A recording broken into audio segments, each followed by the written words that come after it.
Welcome to Kenton Teaches. Enjoy the video. You'll begin by confirming the essentials. Android 8. 0 or later, the Google app installed, and an active Google account signed in. Once done, open the Google app and tap your profile icon to access settings. This is where Assistant options live. Make sure your phone is connected to Wi-Fi or mobile data so services can sync. Also charge above 20% to avoid interruptions. Now proceed to toggle on Assistant features in Settings so the system recognizes your voice and preferences. Next, dive into Google Assistant settings to configure how it responds. Tap Google, then Settings, then Google Assistant. Navigate to Voice Match to train the assistant with your voice. This reduces false activations.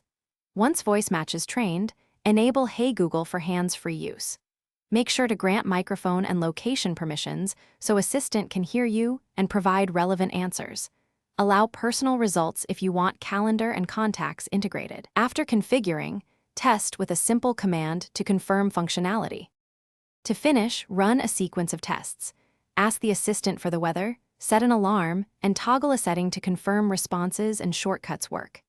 If something fails, update the Google app and restart your phone. That often resolves permission and service issues. If the assistant still mishears or won't activate, clear the Google app cache, retrain Voice Match, and recheck microphone permissions. These steps restore proper recognition and ensure the assistant integrates with your apps and routines. Thanks for watching. Please subscribe if this video was helpful.